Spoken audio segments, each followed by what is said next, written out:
అందరికీ జై భీమ్. ఈ వేదిక మీద ఉన్న పెద్దలకి, వేదిక కింద ఉన్న అమ్మలకి, అక్కలకి, పెద్దలకి అందరికీ జై భీమ్, జై భారత రాజ్యాంగం. ఒకటే చిన్న విషయం సార్, పరిచయం అన్నారు, ఒక్క నిమిషం. ఈ సమాజంలో నాలాంటి యువకులు ఎన్నో లక్షల మంది, వేల మంది ఉన్నారు. కానీ అంతమంది ఏం చేస్తారో ఏమో నాకైతే తెలియదు. కానీ నేను కూడా ఇదే ఊరిలో, ఈ ఊరిలో పుట్టాను, ఇక్కడనే చదివాను.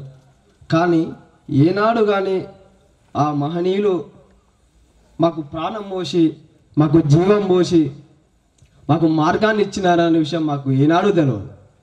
ఏదో పిచ్చోళ్ళక పిల్లలు తిరిగేటట్టు తిరుగుకుంటూ ఉన్నాను నేను కూడా అందులో. కానీ సార్ చెప్పాలి, చెప్పొద్దు, చెప్పకూడదు, కానీ ఈ వేదిక మీద పెద్దలు వీళ్ళకి ఆలోచన రావచ్చు. ఇంత చైతన్యం, ఇంత ఆలోచన, ఇంత సాంస్కృతిక, ఇంత ఊరిని ఏకం చేసి ఇన్ని ప్రోగ్రాంలు, మహనీయులు ప్రతి జయంతులు, మాకు ఏ పండుగలు ఉండో ఏముండో, మాకు ఏ పండుగలు ఇట్లా చేయగలుగుతారో మీకు ఆలోచన రావచ్చు. ఒక్కటి సార్, ఒక్క వ్యక్తి నుంచి తయారైంది ఈ ఉద్యమం.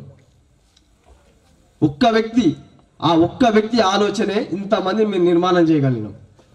ఒక్క వ్యక్తి ద్వారా, ఆ వ్యక్తి నుంచి ఇక్కడున్న మా యాదగిరి సార్కి, ఆ యాదగిరి సార్తో మమ్మల్ని ఎన్నిసార్లు మనం పట్టుకొచ్చి మహనీయులను చూపించే మేము పట్టించుకోకపోయేది. పట్టుకొచ్చి ఒక పెద్ద కర్మాగారంలో ఉన్న ఒక ఉద్యమంలో మనం వదిలేసి వెళ్ళిపోయింది. ఆ కర్మాగారమే డిఎస్పి ఉద్యమం. ఆ ఉద్యమంలో మేము పెరిగిన పెద్దయి, ఆ ఉద్యమంలో మేము పెరిగి పెద్ద ఈ సమాజాన్ని ఇక్కడి నుంచి ఎర్రకోట వరకు ఈ దేశంలో జరుగుతున్నటువంటి బీసీ, ఎస్సీ, ఎస్టీ ప్రజలందరి జీవితం ఎట్లా ఉందో, ఈ గతికి కారకుడు ఎవడు, మాకు మార్గాన్ని ఇచ్చి, మాకు మార్గదర్శనం ఇచ్చిన, మాకు ఒక మార్గం ఉంది అనే ఒక ఉద్యమం ద్వారా ఇన్ని చైతన్యం చేయగలుగుతున్నాం. చెప్పుకోవాల సత్యాన్ని. ముందు కూడా ఎన్నో కార్యక్రమాలు ఇంకా చేస్తాం.